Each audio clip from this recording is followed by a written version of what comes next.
Penguin Random House Audio presenta Roma soy yo, la verdadera historia de Julio César, de Santiago Posteguillo, narrado por Raúl Llorens. Dramatis Personae.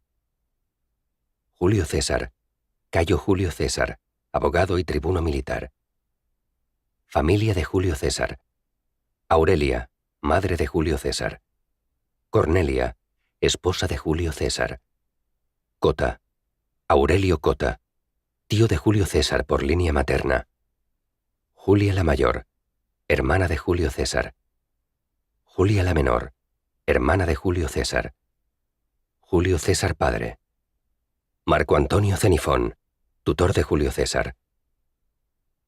Líderes y senadores optimates. Cicerón, Marco Tulio Cicerón, abogado y senador. Craso, Marco Licinio Craso, joven senador. Dolabella, Cneo Cornelio Dolabella, senador y gobernador. Lúculo, Lucio Licinio Lúculo, proquaestor en Oriente. Metelo, Quinto Cecilio Metelo Pío, líder de los optimates.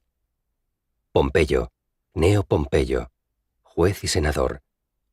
Sila, Lucio Cornelio Sila, dictador de Roma. Termo, Minucio Termo, propretor en Lesbos. Líderes y senadores populares. Cina, Lucio Cornelio Cina, líder de los populares, senador y cónsul, padre de Cornelia. Fimbria, Cayo Flavio Fimbria, legatus. Flaco, Valerio Flaco, cónsul. Glaucia, Cayo Servilio Glaucia, tribuno de la plebe y pretor. Labieno, Tito Labieno, amigo personal de César, tribuno militar. Mario, Cayo Mario, líder de los populares, 7 veces cónsul, tío de Julio César por línea paterna. Saturnino, Lucio Apuleyo Saturnino, tribuno de la plebe. Sertorio, Quinto Sertorio, líder de los populares, hombre de confianza de Cayo Mario. Rufo, Sulpicio Rufo, tribuno de la plebe. Ciudadanos macedonios. Aéropo, padre de Mírtale, noble. Arquelao, joven noble. Mírtale, joven noble, hija de Aéropo. Orestes, anciano noble. Pérdicas, joven noble prometido de Mírtale. Líderes militares en la isla de Lesbos. Anaxágoras, sátrapa de Mitilene.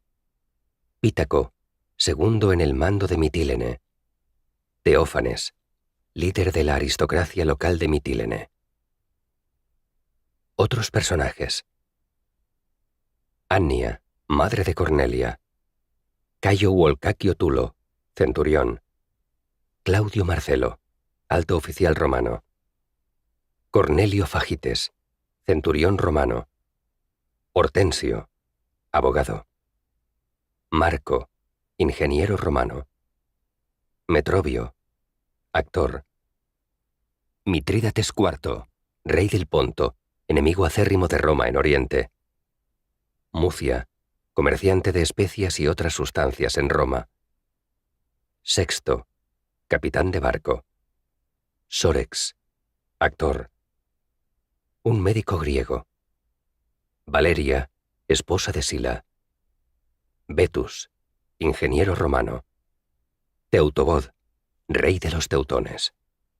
Y praícones, esto es, funcionarios de justicia, esclavas, esclavos, atrienses, legionarios, oficiales romanos, oficiales pónticos, ajustadores de clepsidras, ciudadanos romanos anónimos, etc.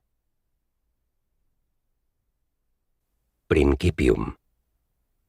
La mujer hablaba a su bebé mientras lo acunaba.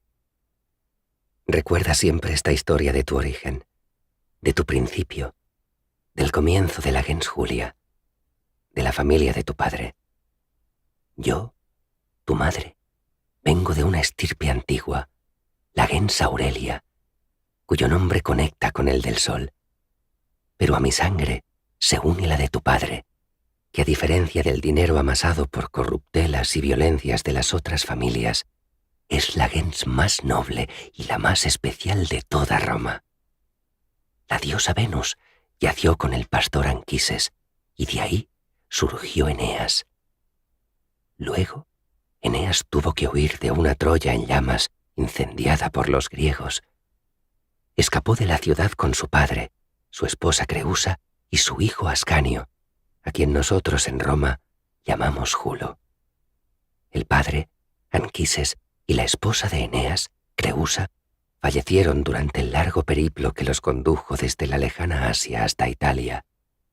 Aquí, Julo, el hijo de Eneas, fundó Alba Longa. Años más tarde, la hermosa princesa Rea Silvia de Alba Longa, descendiente directa de Julo, sería poseída por el mismísimo dios Marte, y de esa unión nacieron Rómulo y Remo.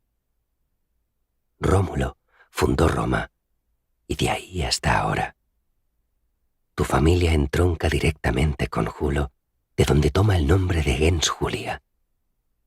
En este mundo que aguarda tus primeros pasos están los patricios, la mayoría senadores, y de entre ellos algunos muy ricos que han alimentado sus inmensas fortunas en los últimos años de crecimiento de Roma, y por esa razón se creen elegidos y especiales, como si estuvieran señalados por los dioses. Se sienten con derecho a todo y por encima de los ciudadanos, del pueblo de Roma, y también por encima de los Socii, nuestros aliados en Italia. Estos senadores viles se llaman a sí mismos optimates, los mejores. Pero, hijo mío, solo tu familia desciende directamente de Julo, del hijo de Eneas. Solo tú eres sangre de la sangre de Venus y Marte. Solo tú eres especial. Solo tú, mi pequeño. Solo tú. Y ruego a Venus y a Marte que te protejan y que te guíen tanto en la paz como en la guerra, porque vas a vivir guerras, hijo mío. Ese es tu destino. Ojalá seas entonces tan fuerte como Marte, tan victorioso como Venus. Recuérdalo siempre, hijo mío. Roma, eres tú. Y Aurelia repitió al oído de su hijo de apenas unos meses aquella historia una y otra vez, como si fuera una oración. Y así, sin darse cuenta, aquellas palabras entraron en la mente del pequeño y lo acompañaron durante años. Y las palabras de Aurelia permearon en su interior y quedaron en su recuerdo, grabadas, como talladas en piedra, forjando para siempre el destino de Julio César. Prooimium. Mediterráneo occidental, siglos II y I a.C. Roma crecía sin límite. Desde la caída del Imperio cartaginés, Roma se había constituido en la potencia dominante que controlaba todo el Mediterráneo occidental. Y no solo eso, sino que además de dirigir los destinos de Hispania, Sicilia, Cerdeña, varias regiones del norte de África y toda Italia, empezaba a mirar con ansia hacia el norte, hacia la Galia cisalpina, por un lado, y hacia Oriente, hacia Grecia y Macedonia, por otro. Aquel gigantesco crecimiento enriquecía las arcas del Estado romano, pero el reparto de tanta opulencia y de tantas nuevas tierras no era igualitario. Un pequeño grupo de familias aristocráticas, reunidas en torno al Senado, acumulaban terrenos y dinero año tras año, mientras que la inmensa mayoría de los habitantes de Roma y a los campesinos de las poblaciones vecinas apenas se les invitaba a aquel descomunal festín de riqueza y poder. Las tierras quedaban en manos de unos pocos senadores latifundistas, a la par que el oro y la plata y los esclavos terminaban también en manos de aquellas mismas familias patricias senatoriales. Tanta desigualdad encendió el conflicto interno. La Asamblea del Pueblo Romano, liderada por sus máximos representantes, los tribunos de la plebe, se enfrentó contra el Senado reclamando un reparto más equitativo de poder y dinero. Aparecieron hombres audaces que exigieron justicia y redistribución de tierras. Tiberio Sempronio Graco fue uno de ellos. Hijo de Cornelia y por tanto nieto de Escipión el africano, fue elegido tribuno de la plebe y promovió una ley de reparto de la tierra en el año 133 a.C., pero el Senado envió decenas de sicarios a emboscarlo en la explanada del Capitolio y fue asesinado a plena luz del día a mazazos. Su cuerpo fue arrojado al Tíber sin recibir sepultura alguna. Su hermano, Cayo Sempronio Graco, elegido también tribuno de la plebe, volvió a intentar poner en marcha las reformas que Tiberio promoviera 12 años antes. Fue en ese momento cuando el Senado promulgó, por primera vez, un Senatus Consultum Ultimum, mediante el cual los senadores daban a sus dos líderes, los cónsules de Roma, autoridad para detener y ejecutar a Cayo Graco y a cualquier otro tribuno de la plebe que promoviera semejantes reformas de reparto de tierras.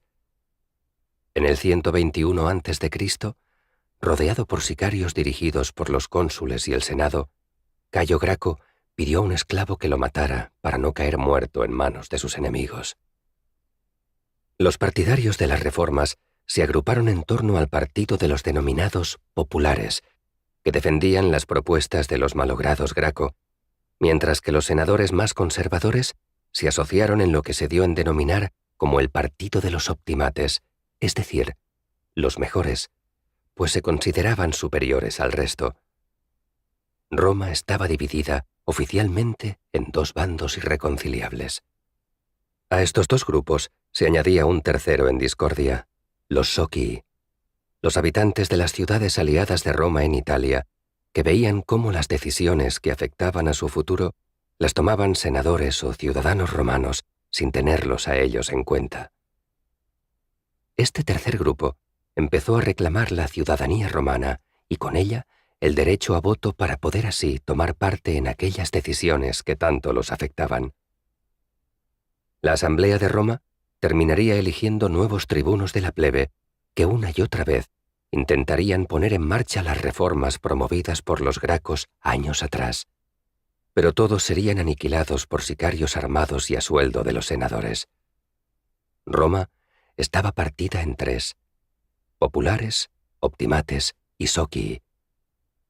Apareció entonces un joven romano, patricio de origen, pero sensible a las reclamaciones de los populares y de los socii, que se percató de que había un cuarto grupo en liza, al que nadie prestaba atención aún.